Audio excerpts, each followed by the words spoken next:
The Hebrew scripture is from Ecclesiastes 3:1 through 13.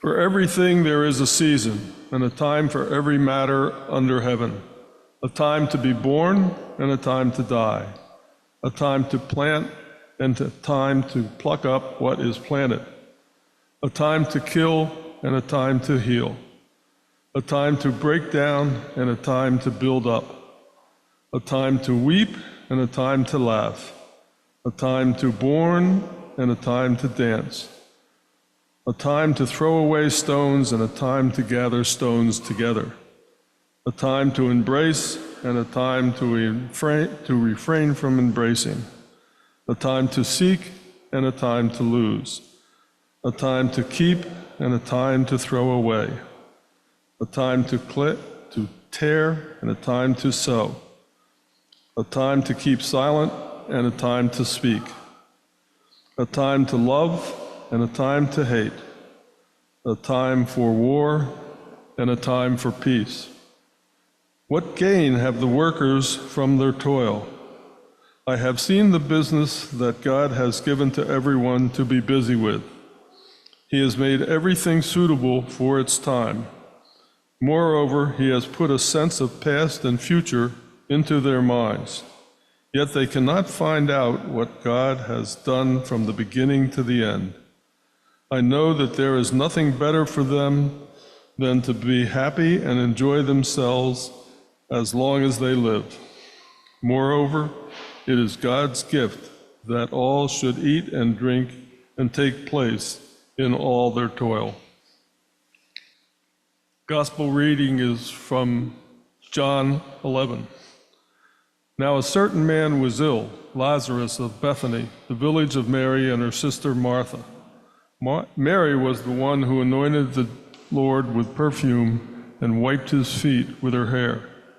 Her brother Lazarus was ill. So the sisters sent a message to Jesus, Lord, he whom you love is ill. When Martha heard that Jesus was coming, she went and met him, while Mary stayed at home. Martha said to Jesus, Lord, if you had been here, my brother would not have died. But even now I know that God will give you whatever you ask of him. Jesus said to her, your brother will rise again. Martha said to him, I know he will rise again in the resurrection on the last day. Jesus said to her, I am the resurrection and the life. Those who believe in me, even though they die, will live. And everyone who lives and believes in me will never die. Do you believe this? She said to him, Yes, Lord, I believe that you are the Messiah, the Son of God, the one coming into the world. When she had said this, she went back and called her sister Mary and told her privately, the teacher is here and he is coming calling for you. And when she heard it, she got up quickly and went to him. Now Jesus had not yet come to the village, but was still at the place where Martha had met him. The Jews who were with her in the house, consoling her, saw Mary get up quickly and go out. They followed her because they thought that she was going to the tomb to weep there. When Mary came where Jesus was and saw him, she knelt at his feet and said to him, Lord, if you had been here, my brother would not have died. When Jesus saw her weeping, and the Jews who came with her also weeping, he was greatly disturbed in spirit and deeply moved. He said, Where have you laid him? They said to him, Lord, come and see.